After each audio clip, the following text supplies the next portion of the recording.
Hello. Here it is, Nathaniel Magnuson. Here, another video. Don't forget to like and subscribe if you're interested in seeing more of my content, hearing more of my journey with AI and Jesus, and as we're looking into the future. You are getting, you're gonna get again, same as last time. It's been a month, I think, since I posted a video. We're gonna hopefully shorten that gap here going on into the future, but for now, that's where we're at.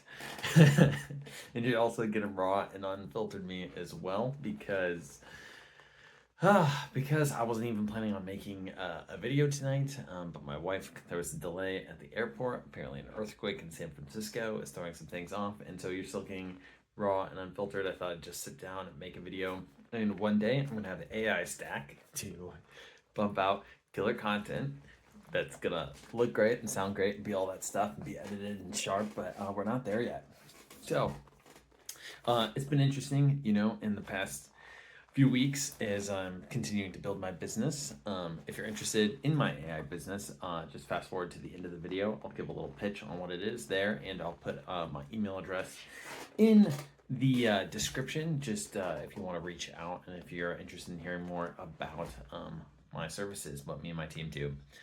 So, anyways, yeah, it's been interesting. One of the things I've been thinking a lot is a lot about the future and AI, right? What's happening, having conversations with friends. It's so weird because in some ways it feels to me kind of arbitrary what jobs are going to survive the AI revolution. Because, right, again, this whole thing of like if just like LLMs and stuff were rolling out on their own and robotics was like drastically behind, this would be an entirely different thing we'd be talking about. But the fact that robotics is like really not like crazy far behind is kind of the thing that makes me like, well, there's like basically no jobs that are safe, right? But then like it's so interesting because it's like it's still resource to implement and get the infrastructure and get the things connected and stuff up and rolling. So it'll be interesting to see because in some ways the people driving the AI automation and implementation are really going to be the ones determining what jobs make it, what jobs don't. And it's interesting too because in some ways you could create this like full massive AI stack that could handle so many different things. But right, the implementation is such that it's like people are implementing AI in certain parts of their business, and a business is implementing one kind of AI and maybe replacing a job or being able to promote that person out of that job. But it's sort of arbitrary that it's that one because they're usually just it's what crosses their desk first, because there's not like a ton of people that are literally just out there being like, let me find every last AI solution and implement it. And even with stuff like, right, like, and part of that's like things AI and lead gen looks like so many different areas, can look like so many different things that there's just not like a solid flat like way that people are doing it. But yeah, right. In some ways, it's like, oh, somebody's implementing AI in this part of their business, but like, and obviously robotics isn't there yet. But it'll be interesting, right? Once robotics can actually be, because right now it's like, well, plumbers can leverage AI to help with lead management, lead gen, customer support, all that stuff, but they're not using AI in their plumbing really. I mean, obviously in their devices or whatever, but then like so they're utilizing so it's like AI is being utilized, but the need for plumbers is almost in some cases like higher because then they're like scaling their business, but they need more plumbers to keep up with how AI is helping them scale on the management side. But that's like very different. They'll be very different once the robot can be doing the plumbing, because then you could either have somebody who's plumbing and then has AI totally handling their management, or you can have somebody totally handling the management and the robotics are the ones plumbing. So it's like it's gonna be crazy to see how AI businesses are gonna be built in the future. Not AI businesses, how businesses are going to utilize AI in the future. And like as people come in as solopreneurs, right, and like build their whole business from scratch, or two or three people, what they decide to do. And it is interesting. I'm literally only having this thought right now, but how you could basically people can start building whole companies around what enabling them doing the specific thing they want to do. So it's like, if they want to plumb, if they actually want to be that craftsman, they can build a whole company around that. But if they're an administrator, they could build a robotics team around their administration. If people just, it's still crazy to kind of think about people that just like to administrate. I don't think there's a ton of them. I think there's a lot more people that like to be the craftsmen or sort of in the trenches. But so that's kind of a fascinating thought because I'm kind of curious about like what will that look like for like an actor, right? Like because there's definitely gonna be a stack for like editing and shooting and like things like that. Um, that's actually fascinating. I'm now super fascinated. I was like, wow, that's a video production team. That's kind of crazy to think about. Um, uh, sorry when I'm not super articulate. Sometimes I'm like partially articulate, but I have a terrible habit. My acting professor once told me that he wanted to see me do David Mamet because I was in a mode one time where I just could not finish a sentence. And no, I was not drunk. I was just emotional. Um, and I just kept cutting myself off before I'd finish sentences. But anyways, it's interesting because I feel like right now the leadership, there's a future that's really scary.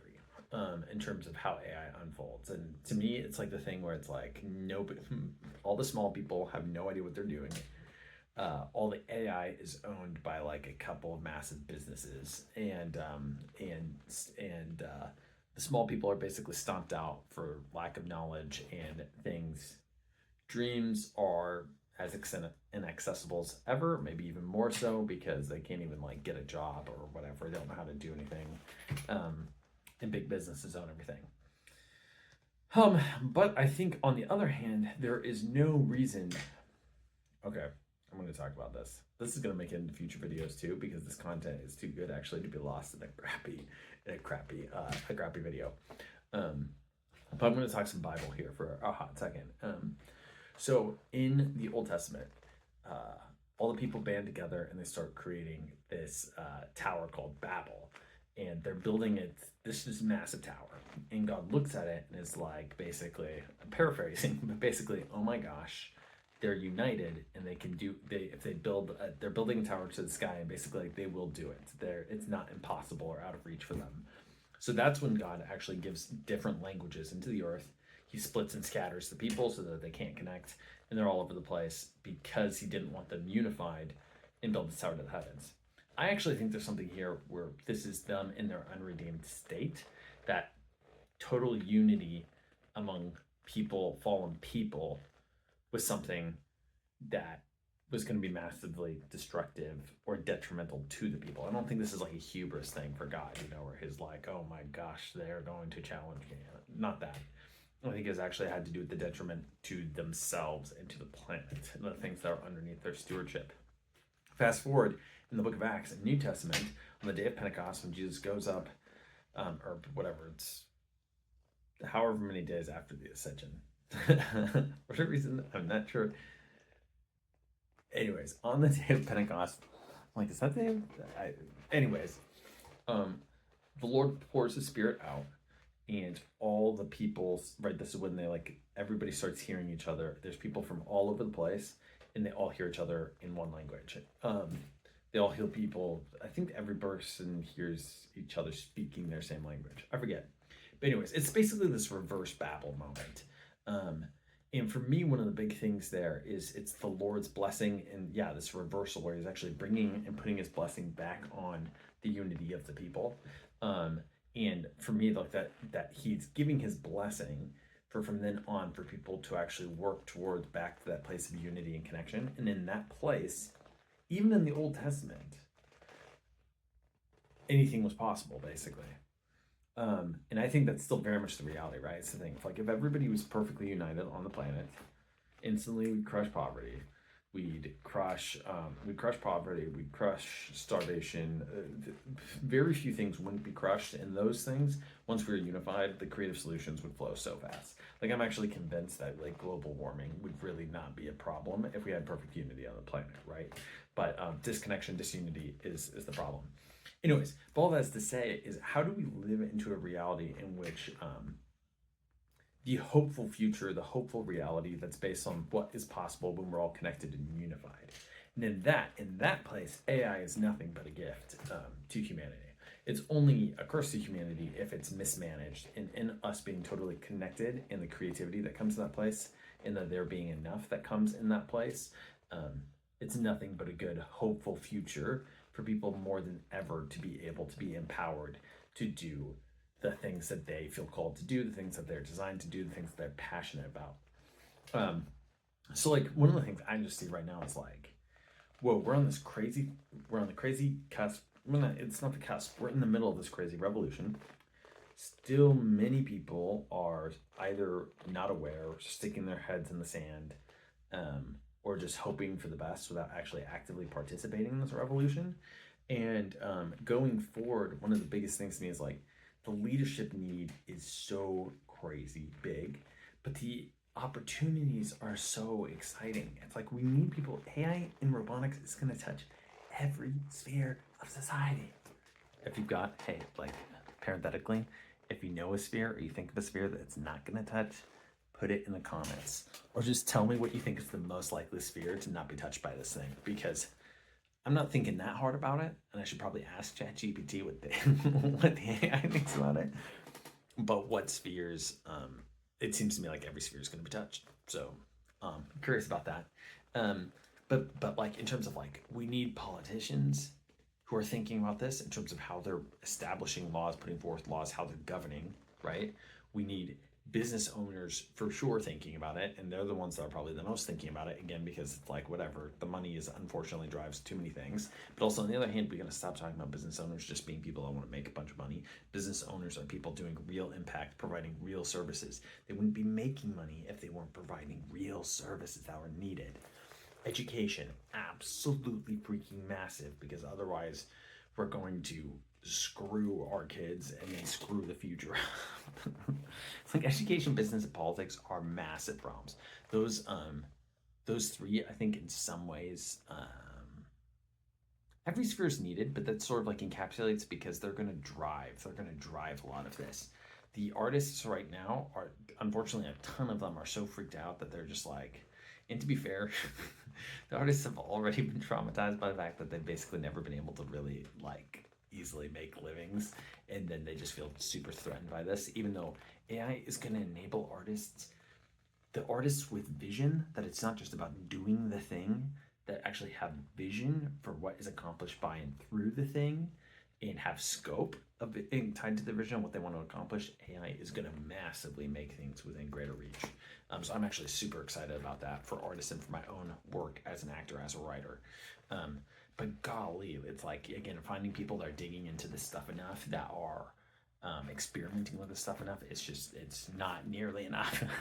So this is my call. It's like, come on, guys, let's get in here, get into the thick of this thing, because I'm like looking around and it's like people are having conversations, but I'm like, I want more people with like values of hope and generosity.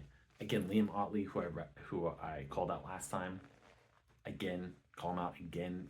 This guy is fantastic. The stuff he's giving away, he's leading a whole community, a whole revolution of people that are leaning into the generosity, the give stuff away. We can do this together, and that we're going to benefit more people by more people being in the space. Anyways, okay, I'm going to wrap that up here for now. We're going to talk more about this stuff in my content to come. I'm excited to unpack it more, to revisit some things, because anything worth saying once is worth saying more than once, because we are not just heady beings, and just because you came into your head once doesn't mean it's actually in your heart. It doesn't mean it's in your functioning. It doesn't mean it's in your habits. It's in your lifestyle. As a storyteller, I very much believe that something that's worth telling once, it needs to be heard over and over and over again. So again, like and subscribe if you like this at all. A little pitch about me and my business and what we do. We basically help businesses automate huge portions of their lead nurturing, their customer support, their lead capture, their scheduling, automating appointments, all of that good jazz. The bottom line basically is, if you're wanting more peace and more margin in your business, we're the guys to talk to. If you're wanting to increase revenue by 30 to 50%, we're the guys to talk to. If you're wanting to scale, we're the guys to talk to. We can help handle all of those things. And this isn't about replacing workers. This is about alleviating burden and actually promoting them into roles with greater vision. And I'll talk about that more in a different video. But basically, one of the things we have to do is we have to start believing in our like little unskilled employees to greater measure, where just keeping them doing a job that we could actually, for less resource, outsource to AI to do better. Like, I believe there's that kind of room for that kind of charity in certain places, but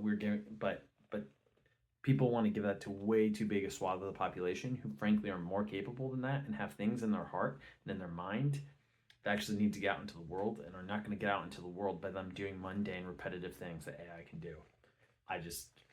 I'm a big believer in that currently. Again, if you disagree, feel free to put it in the comments. I'm not scared of disagreement. Let's chat. Let's have a little back and forth. Anyways, again, thanks for listening. This is Nathaniel Magnuson, AI profit consultant, actor, writer, storyteller, all that good stuff. So hopefully we'll get another one of these out soon.